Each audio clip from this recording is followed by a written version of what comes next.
Good morning, students. I hope you all are fine. Today we are starting with our new chapter, that is chapter number 2, Acids, Bases and Salts. Beta, today I will just give you the introduction about the topics which we have to cover in this chapter and only some introduction about the acids and bases which we use in our daily life. Now just start about the introduction and I'm going to discuss about the topics which we are going to discuss in this chapter. So as the chapter name is acids, bases and salts. So first of all, we are going to discuss about the acids, bases and the indicators. So next topic will be the chemical properties of acids and bases. In this we will study about the chemical properties of acids as well as of bases, and in the chemical properties the subtopics are how the acids and bases reacts with metals, then how do metal carbonates and metal hydrogen carbonates react with acids, how do acids and bases react with each other. In this we will see how the acids react with bases, and these type of reactions are called neutralization reactions. These are very important reactions, beta. Then the next topic will be the what happens on reaction of metallic oxides with acids. So reaction of acids with metallic oxides, this will be the next topic. Then what do all acids and bases have in common? The basic points which are common in both of them, acids and bases, we will discuss about it. Then what happens on mixing of acid with bases with water? In this we will see that how the acids and bases we mix with water. In that, beta, we don't add water to acid, we just add acid to water drop wise. All these things you will discuss in this topic. So next topic will be, beta, how strong are acidic or basic solutions. How strong are acidic or basic solutions? Then the importance of pH in everyday life, pH sensitivity of plants and animals. In this you will see the pH scale and related to that different values are there, and which under which values the acids are lying and under which values the bases are lying. All these points we will discuss. More about salts, pH of salts, chemicals from common salt raw material for chemicals, bleaching powder, baking soda, washing soda, plaster of Paris, and are the crystal of salts are really dry. All these are very important. This bleaching powder, baking soda, washing soda, and plaster of Paris. All these are very important topics which we will cover in this chapter. Now I am today only just giving you the introduction related to the acids and bases. Introduction of acids and bases in our daily life. So introduction of acids and bases in our daily life mean to say, in our daily life we use so many things, and in that things which some contains acids and other contains the bases. Now we will discuss about some of them. As you all eat the apple, so this apple also contain acid, and the name of the acid is what? The malic acid. So lemon, it contains the citric acid. Next is the milk. You all drink milk, that contains lactic acid. Guava and amla, that contains the ascorbic acid. Tomato contains the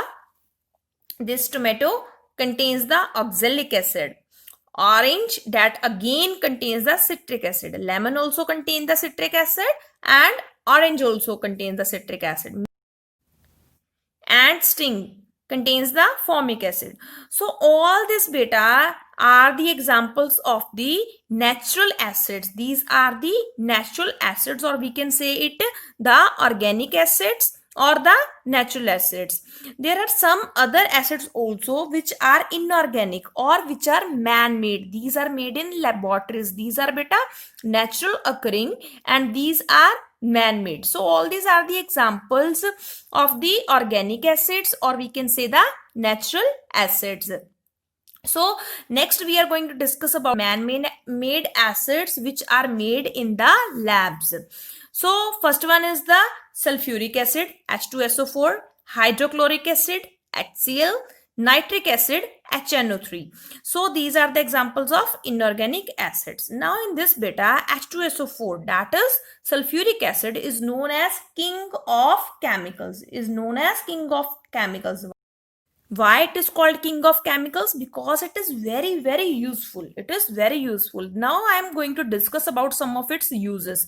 It is used in car batteries. It is used in the car batteries.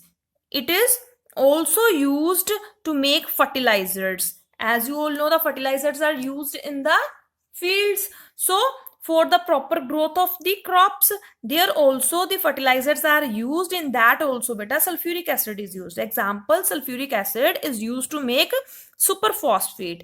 This is how in the form of superphosphate the fertilizers are used in the fields. Next one is beta the nitric acid. Nitric acid is used to make the ammonium nitrate. This is again an acid, and this is again used to make an ammonium nitrate, which is used in the fields as a fertilizer. Next acid is beta the HCl, that is the hydrochloric acid. The hydrochloric acid is used for the cleaning purposes, to manufacture glue, mean to say to you in the formation of Fevicol, all that things. The HCl is used, that is hydrochloric acid is used for bleaching in textile industries. For bleaching in textile industries also the hydrochloric acid is used. Next, you use some perfumes, dyes in your daily life. In that beta nitric acid is present. In that nitric acid is present for formation or for the making of explosive where we use, for example, in the formation of dams and tunnels. Generally the explosive material is used, so in that also beta nitric acid is used. Then cleaning of gold and silver ornaments, mostly the ladies which used to wear the ornaments can be cleaned with the help of a nitric acid. So to extract metals from their ores, for that also the nitric acid is used. Next beta, all this we have studied the uses of the the acids, how the acids are beneficial for us, but in some cases acids are harmful for us also. So the harmful effect is what? The acid rain and the tooth decay. These both are caused by the acids. So these are what the harmful effects, or we can say here the acids are not good for us. So in order to balance this, what we are having the other thing. I am introducing you the next term, that is known as a base. So acids and bases are basically beta the enemies of each other. The base is, or we can say the base is a substance that is exactly opposite to that of acids. How they are enemies? Because if more acid is present, if we add base, then it neutralizes it, mean to say it decreases the effect of acids. Bases decreases the effect of acids, and or we can say the base is a substance that is exactly opposite of acids. When acids cause a problem, we introduce base to stop the acid. So when acid causes a harmful effect, then what we use? We use the bases to stop the harmful effect of acids. The common examples which you use or you see in your daily life of bases are what? Soaps and detergents. These are the examples which contains the base. So soaps and detergents are made up of bases. Which base? That is NaOH, sodium hydroxide. Next is washing soda, that is made up of sodium carbonate, again a base. And the last which example for today which I am going to discuss is about the liquid soaps, the Dettol hand wash which you use. They basically contains the KOH, that is potassium hydroxide. So this is all for today. Thank you.